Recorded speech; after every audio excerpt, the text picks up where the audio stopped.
এই জীবন আসলে কি?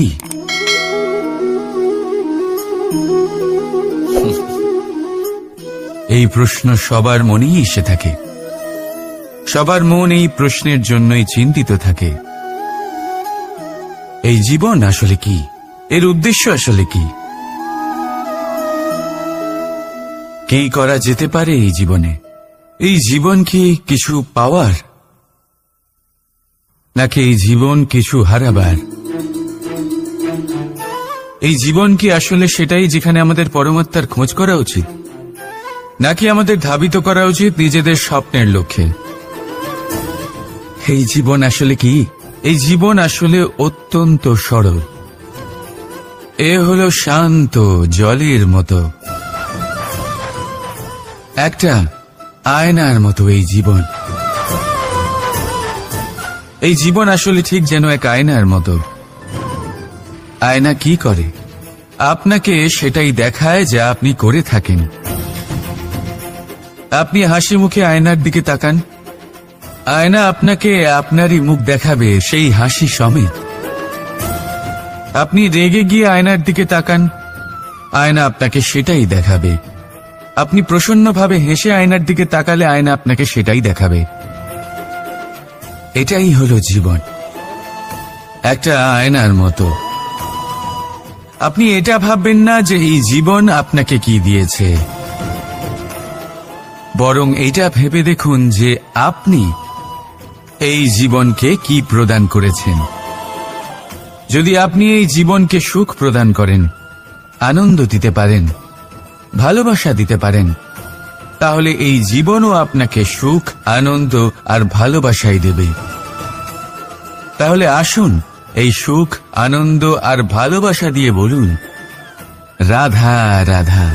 জীবনে কখনো কখনো আপনি কি অর্জন করেছেন, তার থেকেও বেশি গুরুত্বপূর্ণ হলো এটা যে আপনি কি ত্যাগ করেছেন। কিন্তু কোন কোন বিষয়ে সাবধান থাকতে হবে তা মন দিয়ে শুনুন। জীবনে যখনই আপনি আপনার লক্ষ্য স্থির করবেন, তখন ভ্রম থেকে সাবধান থাকুন, কারণ তা আপনাকে লক্ষ্যভ্রষ্ট করে দিতে পারে। যখন যাত্রা করবেন, তখন আলস্য থেকে সাবধান থাকুন, কারণ সেটা আপনাকে আপনার যাত্রা পূরণ করতে দেবে না। যখনই ন্যায় করবেন, তখন বন্ধুদের থেকে সাবধান থাকুন, কারণ তারা আপনার ন্যায় করার ক্ষমতা দুর্বল করে দিতে পারে। যখনই সাফল্য লাভ করবেন, অহংকার থেকে সাবধান থাকুন, কারণ তা আপনার সাফল্য আপনার কাছে বেশি দিন ধরে রাখতে দেবে না। আর যখনই আপনি প্রেম করবেন, নিজের থেকে সাবধান থাকুন, কারণ আমি আপনাকে কখনো আমরা হতে দেবে না। রাধা রাধা। সাপ, এই শব্দটা শুনলেই মনের মধ্যে এক ধারণা তৈরি হয়। বিষে ভরা, ফোঁস আওয়াজ করা এক ভয়ানক জীব। যদি এই সাপ কারোর বাড়িতে ঢুকে পড়ে, কোলাহল সৃষ্টি হয়ে যায়, লোকে সুরক্ষিত স্থান খুঁজতে থাকে, ভিড় জমা হয়ে যায় সেই সাপের প্রাণ নেওয়ার জন্য। কিন্তু যদি এই সাপ কোনো মন্দিরে দেখতে পাওয়া যায়, তাহলে কি হবে? লোকে সেই সাপের সামনে নিজের মাথা নত করবেন, প্রার্থনা করবেন, হাত জোড় করবেন, দুধ খাওয়াবেন, তাকে শিবের আশীর্বাদ মনে করবেন। তাহলে এই বিষয়ে আপনার মতামত কি? ভাবুন, মানুষগুলো সেই একই ছিল, সাপও সেই একই। তাহলে পরিস্থিতিতে এত তফাৎ কেন? কোথাও সেই সাপের প্রাণ নেওয়া হচ্ছে, আবার কোথাও সেই সাপকে পুজো করা হচ্ছে। তফাতের কারণ হল সংস্পর্শ আর স্থান। যখন সেই সাপ শিবের সংস্পর্শে ছিল, মন্দিরের পবিত্র আবহাওয়াতে ছিল তখন সে দেবতুল্য হয়ে উঠেছিল, নয়তো সে আমাদের কাছে শত্রুই ছিল, তাই না? তাই নিজের জীবনে সংস্পর্শ আর স্থানের চয়ন খুব ভেবেচিন্তে করুন, কারণ এই সংসার আপনার ব্যক্তিত্বের আন্দাজ আপনার সংস্পর্শ থেকেই করবে। আর হ্যাঁ, এখানে বিষয় ধনী বা গরিবের নয়, এখানে বিষয় হল সংস্কারী আর সদাচারীর সঙ্গে। সদাচারীর সঙ্গ সবসময় সম্মানের কারণ হয়। রাধা রাধা। আপনি কখনো কোনো স্বর্ণকারকে দেখেছেন? সোনা তারই হয়, গয়না বানানোর শিল্প তারই হয়, তাও ও বারবার সোনাকে গরম করে, হাতুড়ি নিয়ে বারবার তার উপরে প্রহার করে। কিসের জন্য? যাতে সে সেই স্বর্ণকে কুন্দন বানাতে পারে, প্রত্যেক আঘাতের সাথে তার মধ্যে থেকে খাদ বের করতে পারে। একজন বিবেকশীল ব্যক্তিরও এটা করা উচিত, যাতে এই সংসার আপনাকে আঘাত করার আগে আপনি নিজের মধ্যে থাকা দোষগুলো বহিষ্কার করে দিন। হয়তো একটু কষ্ট হতে পারে, কিন্তু এ অবশ্যই করুন। যদি আপনি কুন্দন হতে চান, তাহলে নিজেকে নিজের স্বর্ণকার অবশ্যই হতে হবে। রাধা রাধা।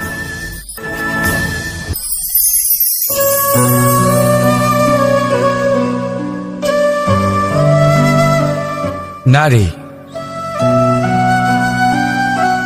পুরুষরা যাকে নাম দিয়েছেন ত্রিয়া, কেন দিয়েছেন, কে দিয়েছেন, কেউ তা জানে না। কথায় আছে, পুরুষরা ভাবেন যে ত্রিয়া, ভাবেন একরকম, বলেন অন্য কিছু, আর করেন অন্য কিছুই। কিন্তু সত্যিটা কি এটাই?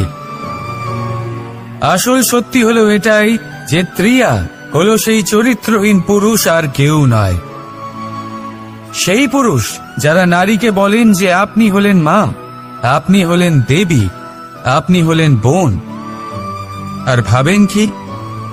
ভাবেন যে এই নারী হলো আমাদের পায়ের ধুলো আর কিচ্ছু নয়। আর কি করেন? ওনাদের মাথায় ওনাদের খোপায় মালা পরিয়ে দিয়ে ভাবেন যে ওনারা হলেন তাদের পায়ের ধুলোর সমান। একজন নারীর সম্মান ভঙ্গ করেন, তাদের দাসী মনে করেন। ভুলবেন না, যত্র নারীয়াস্ত পূজ্যন্তে রমন্তে তত্র দেবতা। অর্থাৎ যেখানে নারীকে পুজো করা হয় সেখানে ঈশ্বর বাস করেন, আর যেখানে নারীকে অপমান করা হয় সেখানে ঈশ্বর এবং ভাগ্য এই দুই রুষ্ট হয়। মনে রাখবেন, যদি নারী কল্যাণকারী হতে পারেন, তাহলে নারী মহাচণ্ডী রূপও ধারণ করতে পারেন। যদি একজন নারী মাতা হয়ে জন্মদান করতে পারেন, তাহলে নারী মৃত্যু হয়ে বিনাশও করতে পারেন। যেখানে নারী অপমানিত হবেন, সেখানে মহান ভারতও মহাভারতের পথে অগ্রসর হতে পারে। তাই মনে রাখবেন, নারীর অপমান যেন কখনোই না ঘটে। আর যদি কোথাও নারীর অপমান হয়, তার অর্থ হলো আপনার বিনাশ আপনার দিকেই আসছে, আর এটা হলো তার প্রথম পদক্ষেপের প্রথম পদধ্বনি। রাধা রাধা। ছেলেবেলা। এবার ছেলেবেলার বিষয়ে আর কি বলি, অত্যন্ত বিশেষ হয় এই ছেলেবেলা। সেই সময়ের অনেক কথা আমাদের আজও মনে আছে আর সারা জীবন মনে থাকবে। এমন কোনো কথা, যেমন কিছু একটা ঠাট্টা করেছিলাম, যাতে মাতা পিতা এত রেগে গেছিলেন যে সেদিন হয়তো আমাদের খেতেই দেননি। এরকম হয়, আর আমার সাথেও তা হয়েছে। কিন্তু একটু ভেবে দেখুন, যখন আমরা অভুক্ত থাকি, তখন কি আমাদের মাতা পিতার গলা দিয়ে খাবার নামতে পারে? কখনোই নয়। কিন্তু আমরা তো কথা বলছি মাতা পিতাকে নিয়ে। কিন্তু যদি আমরা নিজেদের কথাও বলি, আমরা যদি কখনো জানতে পারি, কোনো ভিক্ষুকের বিষয়ে জানতে পারি যে সে অভুক্ত রয়ে গেছে, তখনও আমাদের গলা দিয়ে খাবার নামে না। আর এই যে কথাটা, যখন সমাজে খুব বড় কোনো বিপদ আসে তখন এই কথা আমাদের কাছে স্পষ্ট হয়ে যায়। যেমন ধরুন কোনো মহাযুদ্ধ বা মহামারী হয়, তখন মন অশান্ত হয়ে ওঠে। আর তখন যদি আপনি মনে শান্তি পেতে চান তো একটাই মন্ত্র রয়েছে, সেবা করুন। যতটা পারবেন ততটা সেবা করুন। এই সমাজে কত সংখ্যক মানুষ রয়েছেন যারা খালি পেটে শুয়ে পড়েন, কিন্তু যদি আমাদের মধ্যে প্রত্যেক মানুষ চেষ্টা করেন, সঠিকভাবে চেষ্টা করেন, তাহলে কোনো মানুষ অভুক্ত থাকবেন না। এক অত্যন্ত গুরুত্বপূর্ণ কথা মনে রাখবেন, কোনো দরিদ্র, কোনো অভুক্তকে খেতে দেওয়া তা হল ঈশ্বরকে ভোগ নিবেদন করার থেকেও মহান কার্য। কারণ ঈশ্বর গরিব মানুষের প্রার্থনায় বাস করেন। আর ধরে নিন, যদি সেই ভিক্ষুক আপনার দেওয়া খাবার গ্রহণ করেন, অর্থাৎ ঈশ্বর আপনার দেওয়া খাবার গ্রহণ করলেন। কারণ এই মানবতা, এই সেবাই হল ঈশ্বরের সব থেকে বড় আরাধনা। তাই এই আরাধনায় বিলীন হয়ে থাকুন আর আমার সাথে ভালোবেসে বলুন, রাধা রাধা। অর্ধাঙ্গিনী। আপনার জীবনে অর্ধাঙ্গিনীর ভূমিকা কি হতে পারে? আপনি বলবেন সেরকমই যেমন আমার জীবনে রুক্মিণীর ভূমিকা। এটা সত্যি, কিন্তু এটাও সত্যি কথা যে আমার আর রুক্মিণীর এই সম্পর্ক তাকে আরো গভীর করার জন্য অত্যন্ত প্রয়োজনীয় হলো আমরা প্রথমে বন্ধু হই। একজন ভালো স্বামী বা স্ত্রী হবার প্রথম পদক্ষেপ বন্ধুত্ব, অর্থাৎ সখা প্রেম। যতক্ষণ না এক স্বামী স্ত্রী নিজেদের সম্পর্কে বন্ধুত্বের মাহাত্ম্য বুঝতে পারবেন না, ততক্ষণ এই সম্পর্ক যেন অপূর্ণ থেকে যাবে। আর তারপর এই সম্পর্কে জন্ম নেয় সেই অনুভূতি, যেমন অধিকার, যেমন অভিমান। এই দুই ভাবনা যা এই সম্পর্ক ভাঙার প্রথম পদক্ষেপ হয়ে থাকে। সেই জন্য নিজের দাম্পত্য জীবনে অধিকার ফলানোর আগে নিজেকে জিজ্ঞাসা করুন, আপনি কি আপনার জীবনসঙ্গীর সব থেকে ভালো সখা হতে পেরেছেন? সম্পর্ক আরো উন্নত হবে। রাধা রাধা। উৎসব, পুজো, পার্বণ আমাদের জীবনে উল্লাস করে দেয়। এবার দীপাবলির উৎসব এসেছে। আপনি কখনো ভেবেছেন যে এইসব উৎসব যেমন গুরু পূর্ণিমা, দোল, রাখি বন্ধন এইসব পূর্ণিমার দিনে অনুষ্ঠিত হয়, যখন চাঁদ আকাশে পুরোপুরিভাবে দেখা যায়। কিন্তু দীপাবলির এই শুভ উৎসব অনুষ্ঠিত হয় অমাবস্যার দিবসে। অমাবস্যা যাকে আমরা অশুভ বলে মনে করি। কখনো ভেবে দেখেছেন কেন শ্রীরাম অমাবস্যার এই দিন বেঁচেছিলেন অযোধ্যায় ফেরার জন্য? একদিন পরে বা একদিন আগেও তো আসতে পারতেন উনি, কারণ উনি এই সংসারকে একটা বার্তা পৌঁছে দিতে চেয়েছিলেন যে মুহূর্ত নয়, কর্মই আসল। যদি আপনার কর্ম বড় হয়, শুভ হয়, তাহলে অমাবস্যার এই রাতকেও প্রদীপের সাহায্যে আলোকিত করা যেতে পারে। তাই সময় বিচার করা না করা আপনার সিদ্ধান্ত মাত্র, কিন্তু নিজের কর্মের বিচার করা আমার উপদেশ। রাধা রাধা। জীবনে আমরা আপনদের জন্য, আমাদের প্রিয়জনদের জন্য সর্বদা ভালো কিছু করতে চাই। ওদের খুশি করার জন্য অনেকবার ওদের উপহার দিই। আর উপহার দেওয়ার সময় একটা বিষয় মনে সর্বদা থাকে, সেই উপহার বিশেষ হওয়া উচিত। সেই উপহার সুন্দর হওয়া উচিত, মূল্যবান হওয়া উচিত। এমন উপহার হওয়া উচিত যা সব সময় তাদের মনে থেকে যায়। কিছু মানুষ বেছে নেন ভালো বস্ত্র, আবার কিছু মানুষ বেছে নেন দামি অলংকার। কিন্তু এটাই কি যথেষ্ট? আপনি নিজেই ভাবুন, যতই ভালো বস্ত্র হোক না কেন, একটা সময়ের পরে তার রং ফিকে হয়ে যায়, খারাপ হয়ে যায়, ছেড়ে যায়। মূল্যবান অলংকারও কখনো না কখনো চুরি হয়ে যেতেই পারে। চিরকাল সেইগুলি সাথে থাকবে এমন নাও হতে পারে। তাহলে এমন কি দেওয়া যায় যা চিরকাল তাদের সাথে থাকবে? উত্তর হল ভালো সময়। যদি আপনি কাউকে ভালো উপহার দিতে চান তাহলে তাদের সাথে ভালো সময় কাটান, কারণ যতই আপনি তাদের সাথে সময় কাটিয়ে নিন না কেন তা কখনো পূরণ হবে না। এটা সর্বদা মনে জীবিত থাকবে, আর সেই আনন্দের মুহূর্তগুলি কেউ তাদের থেকে না কেড়ে নিতে পারবে আর না চুরি করতে পারবে। তাই আনন্দের সাথে সময় কাটান আর ভালোবেসে বলুন, রাধা রাধা। এই সংসারে জ্ঞানী কে? সেই ব্যক্তি যিনি বেদের অর্থ বোঝেন, নাকি তিনি যিনি জন্ম এবং মৃত্যুর রহস্যের সমাধান করেছেন, নাকি তিনি যিনি ৬৪ কলায় নিপুণ? না, এই সংসারে জ্ঞানী তিনি যিনি কেবলমাত্র একটা পার্থক্য বোঝেন, পার্থক্য মেনে নেওয়া আর দৃঢ় হওয়ার মধ্যে। শব্দগুলি অত্যন্ত সরল, কিন্তু যদি মন দিয়ে ভেবে দেখেন তাহলে এর অর্থ অত্যন্ত গুরুত্বপূর্ণ। বুঝিয়ে বলছি আপনাকে, যদি মেনে নেন তাহলে হার, কিন্তু যদি দৃঢ় হন তাহলে জিত। যদি মেনে নেন তাহলে কেউ আপন, কিন্তু আপনি দৃঢ় হলে সে আপনার শত্রু। মেনে নিলে ভগবান আছেন, আর দৃঢ় হলে তা শুধুমাত্রই এক পাথর। শুধু এই পার্থক্যগুলি বুঝে নিন, সংসারের সমস্ত কিছুই আপনার কাছে পরিষ্কার হয়ে যাবে। রাধা রাধা। দৃষ্টি মানুষকে দেওয়া প্রকৃতির অন্যতম শ্রেষ্ঠ উপহার। সেই দৃষ্টি যার জন্য মানুষ এই সংসার দেখতে পারে, নিজের পথ দেখতে পারে। কিন্তু সংসারে দৃষ্টি লাভ করেও সবাই মহান হতে পারে না, প্রসন্ন হতে পারে না।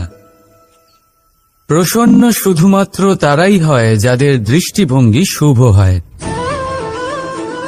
এবারে যারা গোলাপে শুধুমাত্র কাঁটা খুঁজে পায়, তাদের হাত অবশ্যই সেই কাঁটা দ্বারা আঘাতপ্রাপ্ত হয়, কারণ তাদের দৃষ্টি শুধুমাত্র কাঁটা অবধি সীমিত থাকে। কিন্তু সুগন্ধ প্রস্তুতকারক পাপড়ি অবশ্যই খুঁজে বার করেন। কেন? একটু ভেবে দেখুন। যারা অন্ধকারে আলো পেতে চান তাদের কাছে প্রদীপ ও সূর্যের মতো মনে হয়, কিন্তু যারা খুঁত বার করতে চান তারা সেই প্রদীপের নিচে অন্ধকারই খুঁজে পান। যারা ভালোবাসা পেতে চান তারা অচেনা মানুষের মধ্যেও স্নেহ খুঁজে পান, নয়তো কাউকে পেয়েও তাদের না চিনতে পারা মানুষের অভাব নেই। দৃষ্টি আমাদের দেখায়, কিন্তু দৃষ্টিভঙ্গি আমাদের সেটা দেখায় যা আমরা দেখতে চাই। যেমন আপনার ভাবনা হবে সেটাই সত্যি হয়ে আপনার সামনে আসবে। তাই আপনার ভাবনাগুলিকে শুভ করুন আর ভালোবেসে বলুন, রাধা রাধা। আমার সামনে রয়েছে গরুর দুধ, যা 2 দিন পর্যন্ত ভালো থাকে। যদি এই দুধ গরম করে জমানো হয় তাহলে তৈরি হয় দই, যা 3-4 দিন অবধি ভালো থাকে। যদি এই দইকে মন্থন করেন তৈরি হবে মাখন, যা অনেক সপ্তাহ ভালো থাকে। আর যদি এই মাখন ফোটানো হয় তাহলে তৈরি হয় ঘি, যা বহু বছর ভালো থাকে। মানেটা বুঝলেন? তাপ আর মন্থন। জীবনে যত পরীক্ষায় উত্তীর্ণ হতে পারবেন, যত কষ্টের তাপ সহ্য করতে পারবেন, যত মন্থনের বাধা পেরোতে পারবেন, ততই যশ, শক্তি আর সামর্থ্য বাড়তে থাকবে। তাই কর্ম করুন, কঠিন বাধার সম্মুখীন হন, আর মন্থন করে মন শুদ্ধ রাখুন। মন প্রসন্ন হয়ে বলবে, রাধা রাধা।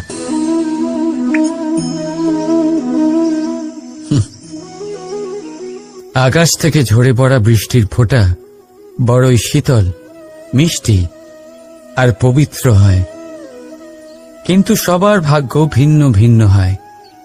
এবারে দেখুন, যদি কোনো ফোঁটা কলা পাতায় পড়ে তা শিশির হয়ে থেকে যায়, প্রকৃতির সৌন্দর্য বাড়ায়, প্রাণীদের তৃষ্ণা মেটায়। যদি কোনো ফোঁটা ঝিনুকে পড়ে তা মুক্ত হয়ে যায়, আর যদি কোনো ফোঁটা সাপের মুখে পড়ে তাহলে তা বিষ হয়ে যায়। এখানে সবার উৎপত্তি একই, কিন্তু গুণ ভিন্ন ভিন্ন হয়। কেন? কি কারণ এটার? কারণ হলো সংস্পর্শ। সংস্পর্শ বড়ই প্রভাবশালী হয়। চাইলে সে আপনার উত্তরণ ঘটাতে পারে, আবার চাইলে আপনার পতনও ঘটাতে পারে। এবার বৃষ্টির ফোঁটা এটা চয়ন করতে পারে না যে তার সংস্পর্শ কি হবে, তার ভাগ্য কি হবে। কিন্তু আমরা তো মানুষ, আমরা তো আমাদের সঙ্গ বাঁচতে পারি। তাই ভাবনা চিন্তা করে নিজের সঙ্গ বাছুন। এই চয়ন কিন্তু আপনারই, আর এর পরিণামও আপনাকেই ভোগ করতে হবে। রাধা রাধা। এই ফল দেখতে পাচ্ছেন আপনি?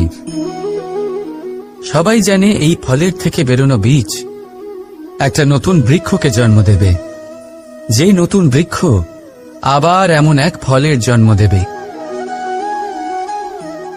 কিন্তু আপনি কি কখনো ভেবে দেখেছেন ফল আর বীজের সম্পর্ক এতই গভীর, অথচ বৃক্ষের মূল আর বৃক্ষের শাখার মধ্যে এত দূরত্ব কেন? কারণ দূরত্ব অতি আবশ্যক। যদি আপনি কাউকে নিজের কাছে চিরকালের জন্য রাখতে চান, তখন তাদের থেকে দূরত্ব কিছু সময় দরকারি। এই দূরত্বই হলো সেই কারণ যার জন্য আপনি আপনার সঙ্গীর মাহাত্ম্য বুঝতে পারেন।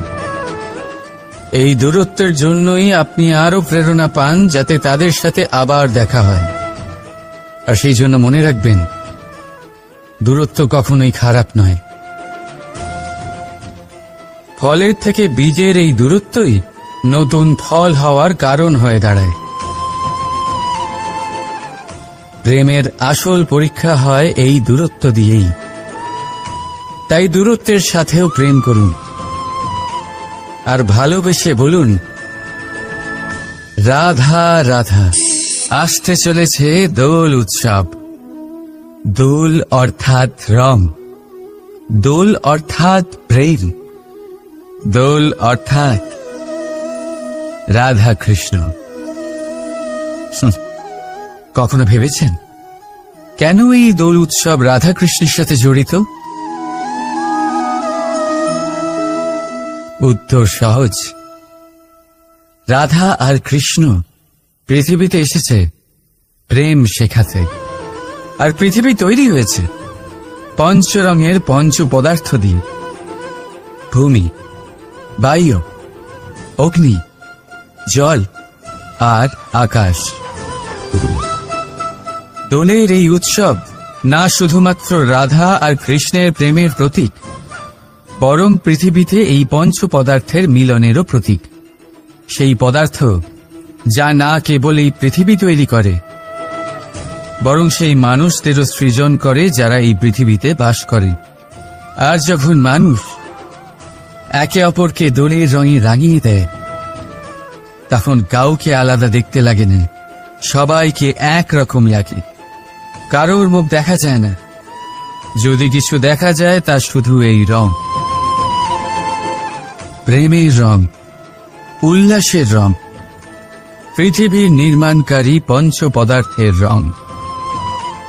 তাই বয়ে যান এই রঙের নদীতে, আর গড়ে তুলুন এই সম্পর্ক এক নতুন উদ্যম।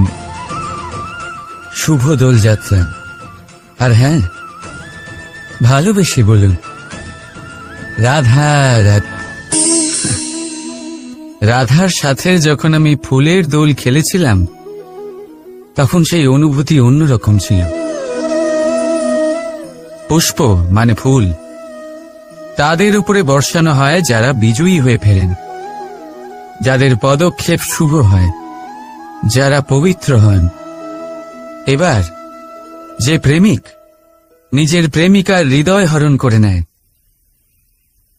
তার থেকে বেশি শক্তিশালী কে? যে নিজের আগমন দ্বারা আমাদের জীবন ধারা পাল্টে দেয়, তার থেকে বেশি শুভ কি? আর যে এসে আমাদের মনের কষ্ট লাঘব করে তাতে প্রেমের রং ভরে দেয়, তার থেকে বেশি পবিত্র কে? তাই সেই প্রত্যেক ব্যক্তি যিনি আপনার কাছে প্রিয়, যাদের আপনি ভালোবাসেন, তা তিনি আপনার মা হন, বাবা হন, বন্ধু হন, ভাই বোন হন, গুরু হন, তাদের উপরে পুষ্প বর্ষালে না শুধুমাত্র আপনার মান বাড়ে, বরং তাদের মনও আনন্দে ভরে যায়। কারণ রঙের সাথে যখন সুগন্ধ মিশে যায়, তখন আনন্দ দ্বিগুণ নয়, শতগুণ বেড়ে যায়। রাধা রাধা।